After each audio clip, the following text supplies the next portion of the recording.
أعوذ بالله من الشيطان الرجيم. بسم الله الرحمن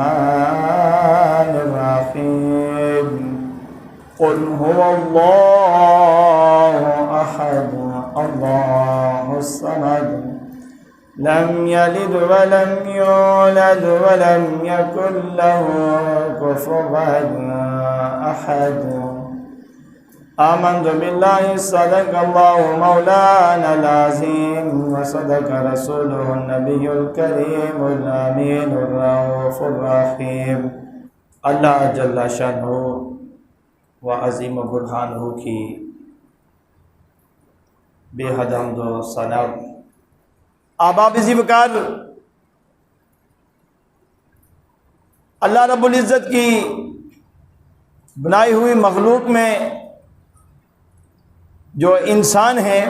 یہ تمام مخلوقات میں افضل ہیں. انہیں اشرف المخلوقات کہا گیا ہے. لیکن ان انسانوں میں ایک گروہ ایسا ہے جو اللہ رب العزت کی وحدانیت کا، اس کے ذات و صفات کے ہونے کا اور یہ نظام قدرت کے چلائے جانے کا وہ انکار کرتے ہیں. کہتے ہیں کہ یہ سارے کا سارا نظام خود سے ہے اور خود سے چل رہا ہے. وہ اللہ رب العزت کی اس بنائی ہوئی کائنات کو اللہ کے نام سے، آپ کی ذات و صفات سے نہیں مانتے. اور ایک گروہ ایسا ہے انسانوں میں جو خدا ہونے کا تو قائل ہیں، لیکن وہ ایک خدا کے قائل نہیں ہیں. ان کے ہاں ہر کام کا ایک الگ سے خدا ہے،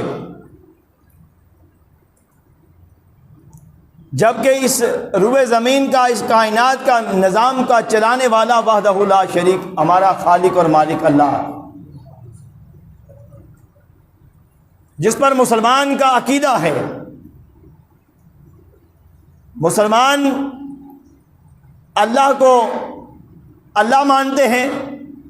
بے نیاز مانتے ہیں اور وحدہ لا شریک مانتے ہیں، بے مثل و بے مثال مانتے ہیں، اسے رحمان و رحیم مانتے ہیں اور اسے ہمیشہ سے ہے اور ہمیشہ رہے گا یہ مانتے ہیں. یہ عقیدہ رکھتے ہیں اسلام والے، ایمان والے. لیکن جو گروہ انسانوں کے اندر بعض پائے جاتے ہیں وہ کفر کرتے ہیں. ایک گروہ جو سرے سے انکار ہی، جس کا پہلے میں نے تذکرہ کیا ہے کہ وہ کائنات کے چلانے والے رب کو نہیں مانتے،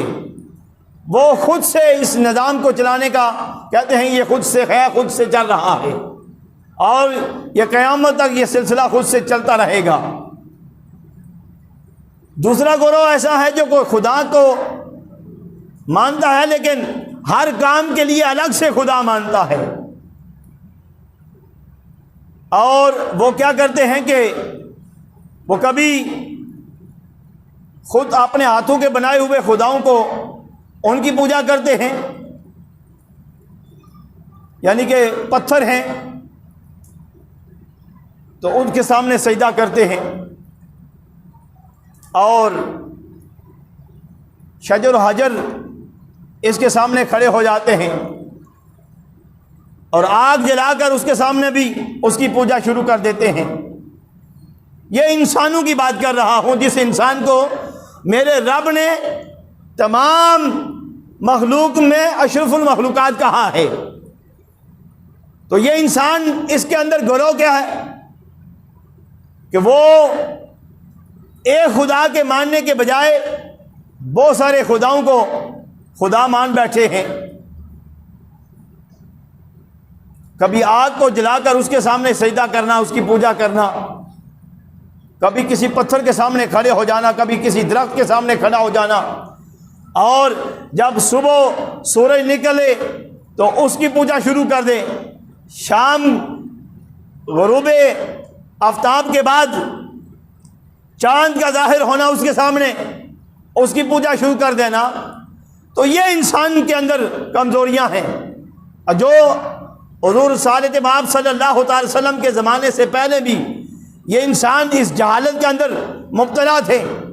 عرب کے لوگ، مکہ کے سرزمین کے رہنے والے، وہ یہ عمل اس کے اندر مبتلا تھے۔ تو اللہ رب العزت نے یہاں یہ بات بھی کہ مسلمان جب اللہ رب العزت کی اس روئے زمین کے اندر لہلاتے ہوئے کھیتوں کو دیکھتا ہے تو وہ زبان سے بے ساختہ سبحان اللہ کہہ دیتا ہے، کیونکہ اس کا ایمان ہے کہ اس سرسبز کھیتی کو لہلانے والا، اس زمین کے اندر اناج کو بنانے والا، پھل اور ثمرات کو خوبصورتی عطا کرنے والا ایک ہی تو خالق ہے، وہ مالک ہے، تو وہ ہمارا رب ہے، وہ اللہ ہے۔ اور جب بہتے ہوئے دریاؤں کو دیکھتا ہے اور آبشار کو دیکھتا ہے تو وہاں پہ بھی وہ مسلمان زبان سے کیا اٹھتا ہے کہ سبحان اللہ تیری قدرت، وہ اللہ کی پاکیزگی بیان کرتا ہے، سبحان اللہ کہتا ہے، اللہ کی حمد بیان کرتا ہے، اس کی تعریف کرتا ہے۔ اور جب کوئی چیز وہ اللہ کی طرف سے اس سے نعمت ملتی ہے تو وہ کھاتا ہے یا پہنتا ہے، یا اس سے تحفے کے طور پر ملتی ہے تو وہ زبان سے الحمدللہ کہتا ہے، ماشاء اللہ کہتا ہے، الحمدللہ کہتا ہے۔ یہ کلمات ایسے ہیں کہ جو میرے مالک کو، ہم سب کے مالک کو، اللہ وحدہ لا شریک کو بڑے پسند ہیں، اور ایسا کرنے والے کو مالک جزا بھی عطا فرماتا ہے۔ وہ اللہ رب العالمین اس کو ایسا کرنے والے کو جزا بھی عطا فرماتا ہے، اس کے گناہوں کو بھی معاف فرماتا ہے۔ احباب ذی وقار، جب مکہ کے لوگ جو بہت ساری جہالت کے اندر پڑے ہوئے تھے اور بہت سارے خداؤں کو خدا بنا بیٹھے تھے، تو اللہ رب العزت نے اس موقع پر اپنے پیارے محبوب جانے کائنات کو، نبی آخر الزمان کو، امام الاولین والآخرین کو، ہم سب کے لجپال آقا کو، حضرت محمد مصطفیٰ صلی اللہ تعالی علیہ وسلم کو، جنہیں دعوت حق کے ساتھ مبلغ اعظم بنا کر توحید باری تعالیٰ کے علم بردار بنا کر آپ کو حکم دیا گیا کہ آپ فاران کی چوٹی پہ کھڑے ہو کر اعلان کر دیجئے آج کہ بہت سارے خدا نہیں ہیں، اپنے ہاتھ سے بنائے ہوئے بت جس کے سامنے تم کھڑے ہو کر سجدہ کرتے ہو، یہ خدا تمہارا نہیں ہے، نہ چڑھتا ہوا سورج، نہ شام کے وقت سامنے ظاہر ہونے والا چاند، نہ یہ شجر و حجر تمہارے خدا ہیں۔ اے نبی، ان کو کھڑے ہو کر اعلان فرما دیجئے۔ فرعون کی چوٹی پر آپ کھڑے ہوئے، سب کو مخاطب کیا تو کہا قولوا لا الہ الا اللہ تفلحوا، کہہ دیجئے سبحان اللہ۔ اے لوگو کہہ دو لا الہ الا اللہ، لا نہیں ہے کوئی معبود برحق، نہیں کوئی عبادت کے لائق الا اللہ مگر اللہ۔ یہ جو بہت سارے بنا بیٹھے ہو نا، یہ نہیں ہے، ایک ہی تو ہے جس کے سامنے سجدہ کیا جاتا ہے، جسے اللہ کہتے ہیں۔ اللہ کہہ کر مفسرین فرماتے ہیں حالانکہ باقی تمام باقی بھی صفات اس کی ہیں، رحمان کہو گے، رحیم کہو گے، اور غفور الرحیم کہو گے، یا رزاق کہو گے، یا حیو یا قیوم کہو گے، یہ سارے اسی کے کلمات ہیں، صفاتی ہیں۔ ہر ایک کے کلمے پر آپ کو مالک مہربانی فرمائے گا، کرم فرمائے گا، تمہاری التجا کو، فریاد کو سنے گا اور قبول بھی فرمائے گا۔ لیکن جب اسے اللہ کہو گے، اللہ کہہ کر جو اس کا ذاتی نام ہے، تو اس پر وہ خوش ہوتا ہے اور ہر چیز تمہیں عطا فرما دیتا ہے۔ تو بات کر رہا تھا،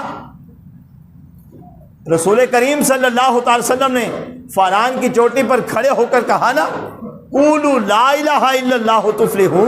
کہہ دو لا الہ الا اللہ، کہ کوئی اور نہیں ہے فقط اللہ ہے جس کو سجدہ ہے، جس کی عبادت ہے، جو عبادت کے لائق ہے۔ آگے کیا جملہ کہا؟ تفلحوا، تاکہ تم کامیاب ہو جاؤ، تاکہ تم کامیاب ہو جاؤ۔ آج بھی معاشرے کے اندر جب کسی محفل کے اندر، کسی سٹیج پر، اور بالخصوص ممبر رسول پر بیٹھ کر بات اللہ اور اللہ کے رسول کی جائے،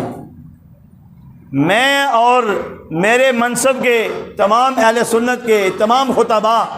وہ یہ جرأت نہیں کر سکتے کہ اپنی بات بتائیں۔ وہ بات بتاتے ہیں تو اللہ رسول کی بات بتاتے ہیں،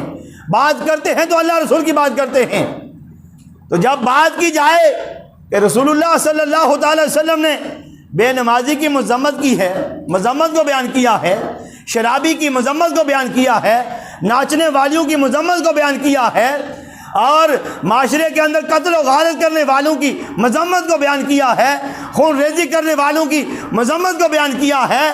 اور قطع تعلق کرنے والوں کی مذمت کو بیان کیا ہے، بہت ساری معصیت کے برے افعال و برے کرتوتوں کو میرے رسول کریم صلی اللہ علیہ وسلم نے مذمت کے طور پر بیان کیا ہے، اس کی سختی کو بیان کیا ہے، اللہ کی ناراضگی کو بیان کیا ہے۔ جب یہ بات کی جائے تو بہت سارے کے پیٹ میں درد شروع ہو جاتا ہے۔ یہ کون ہوتا ہے یہ بات کرنے والا؟ میں کچھ نہیں ہوں، جو کچھ بھی ہے اللہ رسول کی ذات ہے، اور انہی کا پیغام آگے تک پہنچانے کی اللہ رب العزت نے مجھے اس کا فضل اور کرم ہے، حضور صلی اللہ علیہ وسلم کی نگاہ کرم ہے کہ جو آپ تک وہ بات پہنچائی جاتی ہے کہ جہنم سے بچا جائے، جنت کے اندر داخل ہونے کا اہتمام کیا جائے۔ تو میرے رسول نے کیا کہا؟ اے لوگوں، بہت سارے خداؤں کو چھوڑ دو، فقط اللہ کو مان لو، اسی کی عبادت کرنے لگ جاؤ۔ کیا ہو جائے گا جب تم اس کو پکارنے لگ جاؤ گے، اس کی دہلیز پہ آ جاؤ گے، اس کے سامنے سجدہ ریز ہو جاؤ گے، تو کیا ہوگا؟ تفلحوا، تم کامیاب ہو جاؤ گے۔ اے مسلمان، آج بھی اگر دہلیز خدا پر، دہلیز مصطفیٰ پر اگر اپنی پیشانی کو جھکا لے گا تو پھر کیا ہوگا کہ تو حضور صلی اللہ علیہ وسلم نے تجھے فرما دیا ہے، فاران کی چوٹی پہ کھڑے ہو کر اعلان کر دیا ہے کہ تو کامیاب ہو جائے گا۔ لیکن وہاں اس موقع پر کیونکہ نسل در نسل وہ برائی کرتے آ رہے تھے نا، آج ہمارے معاشرے کے اندر بھی وہ کافروں اور سکھوں کی، ہندوؤں کی رسومات جو ہیں وہ پائی جاتی ہیں، تو ہم یہ سمجھتے ہیں کہ یہ دین کا حصہ ہے، ہم یہ سمجھتے ہیں یہ دین کا حصہ ہے، لیکن وہ دین کا حصہ نہیں ہوتی۔ وہ ہندوؤں کا وہ طرز عمل جو ہے، ان کا طریقہ، وہ جو معاشرے کے اندر باقی رہ گیا تھا، تو اس کو ہم نے اختیار کیا ہوا ہے۔ لیکن اگر اسلام کے اندر جا کر، اسلام کی حقیقت میں جا کر جب اسے جھنجھوڑو گے، دیکھو گے، پرکھو گے، تو پھر کیا ہوگا کہ پھر ہدایت پا جاؤ گے، پھر اس راستے پر چلنا شروع ہو جاؤ گے جو اسلام کہہ رہا ہے۔ تو احباب ذوالفقار، وہاں مکہ کے لوگ جو بہت سارے خداؤں کو پوج رہے تھے، جہالت میں تھے، تو حضور صلی اللہ علیہ وسلم کے اعلان حق کو دیکھا، صدائے حق کو دیکھا، دعوت حق کو دیکھا، اس بات کو سنا تو پکار اٹھے نا، یا محمد آنست لنا ربک، کہ جس اللہ کی تم دعوت دے رہے ہو، دعوت حق دے رہے ہو، جس اللہ کی طرف بلا رہے ہو، اس کا کوئی نسب ہے؟ اس کا کوئی نسب ہے؟ تو جب یہ کہا نا کافروں نے، تو حضور صلی اللہ تعالی وسلم نے ابھی جواب نہیں دیا، تو اللہ رب العزت کی بارگاہ سے جبریل امین حضور کی بارگاہ میں حاضر ہو گئے۔ اللہ کی بارگاہ سے جبریل امین اللہ کا کلام لے کر آئے۔ کہو کہ میرے محبوب کو اعلان کر دو، میرے محبوب کو یہ میرا کلام سنا دو، تاکہ ان لوگوں کو بتا دے جو آج ہم ہر فاتحہ میں، ہر دعا میں، ہر ختم میں، ہر گھر میں ہر صاحب ایمان والا پڑھتا ہے قل هو اللہ احد۔ یہ کلمات اس موقع پر فاران کی چوٹی پر اللہ رب العزت نے حضور صلی اللہ تعالی وسلم کی بارگاہ میں جبریل کے ذریعے سے یہ کلام، یہ کلمات بھیجے کہ میرے محبوب کو بتا دو کہ محبوب آپ اعلان فرما دیجئے قل هو اللہ احد، تم فرماؤ وہ اللہ ہے، وہ ایک ہے۔ کہہ دو نا سبحان اللہ۔ وہ اللہ ہے، وہ ایک ہے، اللہ الصمد، اللہ بے نیاز ہے، لم یلد ولم یولد، نہ اس کی کوئی اولاد ہے، نہ ہی وہ کسی سے پیدا ہوا ہے، ولم یکن لہ کفوا احد، اور نہ اس کے جوڑ کا کوئی ہے، نہ ہم پلہ ہے، نہ برابر ہے، نہ ہم سر ہے، یہ کفوا احد، یہ اکیلا ہے۔ دوستان محترم، یہ کلمات رب کائنات نے اس موقع پر حضور صلی اللہ تعالی وسلم کے قلب نور پہ نازل فرمائے ہیں، اور اللہ رب العزت نے اپنی وحدانیت کا اعلان بھی محبوب کریم کی زبان سے کروایا ہے۔ کل کہہ کر اپنی بات بھی تیرے منہ سے سنی، کل کہہ کر اپنی بات بھی تیرے منہ سے سنی۔ اللہ کو ہے اتنی تیری گفتگو پسند، اللہ کو ہے اتنی تیری گفتگو پسند، یعنی کہ اللہ رب العزت کو اپنے محبوب سے بھی کتنا پیار ہے کہ اپنے وحدہ لا شریک ہونے کا اعلان، اپنے اللہ ہونے کا اعلان بھی اپنے محبوب کی زبان سے کروا رہا ہے۔ آج ہم اگر محبوب علیہ الصلوۃ والسلام کا فرمان بتائیں تو چاہیے تو یہ ہے کہ مسلمان جس نے اللہ رسول کا کلمہ پڑھا ہے، بھلے کہ وہ گناہ گار ہے، گناہ کرتا ہے، لیکن جب دعوت حق دی جائے، جب اس سے بتایا جائے کہ یہ رسول کریم صلی اللہ علیہ وسلم نے فرمایا ہے، تو پھر اے مسلمان تجھے یہ کہہ دینا چاہیے کہ آپ نے جو کہا ہے یہ سچ کہا ہے، دعا کریں اللہ مجھے عمل کی توفیق عطا فرمائے۔ جواباً تو یہ کہنا چاہیے، اعتراض نہیں، اور اس پر کہ ہاں ٹھیک ہے آپ نہ نکالنا مجھے جہنم سے نکالنا یا داخل کرنا یہ اللہ کے کام ہیں، اس سے پناہ مانگیں، کیونکہ رسول کریم صلی اللہ علیہ وسلم اللہ کے محبوب نبی ہو کر جہنم سے پناہ مانگتے تھے اللہ کی بارگاہ میں۔ تو آپ سینہ تان کے بڑے دبنگ قسم کے الفاظ سے کہہ دیتے ہیں آپ نہ بچانا، بچانے والی میری ذات اللہ کی ہے، اللہ کی ذات ہے جو انسان کو برائی سے بھی بچا دیتی ہے، ہر قسم کی معصیت سے بچا کر مالک اپنی دہلیز پہ کھڑا کر دیتی ہے، اسے اپنا بنا دیتی ہے۔ بہت سارے جو بگڑے ہوتے ہیں وہ زندگی کا ایک ایسا آتا ہے کہ وہ اللہ کی بارگاہ میں کھڑے ہو جاتے ہیں، اور رسول کریم صلی اللہ علیہ وسلم کی سنت کو بھی اپنے چہرے پر سجا لیتے ہیں۔ احباب ذی وقار، رمضان قربانی کا جو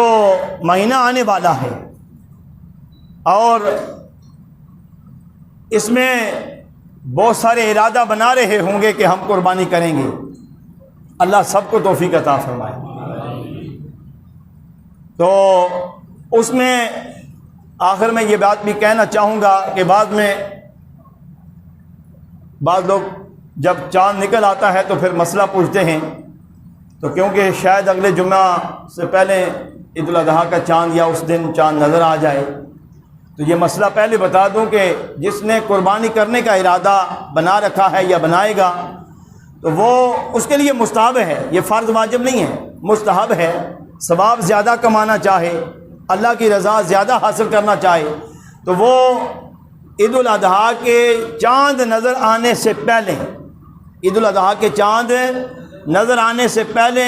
وہ اپنے ناخن وغیرہ ترشوا لے، مونچھیں وغیرہ ترشوا لے، خط وغیرہ بنوا لے، زیر ناف بال وغیرہ کٹوا لے۔ اب اس کے لیے یہ ہے کہ وہ اب 10 دن تک کوئی بال وغیرہ نہ ترشوائے، ناخن وغیرہ نہ ترشوائے۔ اب وہ قربانی کا جانور ذبح کرنے کے بعد یہ عمل کرے گا تو مالک اس کو قربانی کے ساتھ ساتھ اس عمل کی بھی جزا عطا فرمائے گا، یہ ثواب عطا فرمائے گا۔ اللہ رب العزت ہمیں عمل کی توفیق عطا فرمائے۔ جو کچھ سنا ہے اور جو کچھ آپ نے سنا ہے، جو کچھ میں نے بیان کیا ہے، اللہ رب العزت ہمیں اس پر عمل کی توفیق عطا فرمائے، ہمیں دین پر چلنے کی توفیق عطا فرمائے، اور حضور صلی اللہ علیہ وسلم کی سچی غلامی، محبت اور پیار نصیب فرمائے۔ وآخر دعوانا الحمدللہ رب العالمین۔ سو ادا فرمائے۔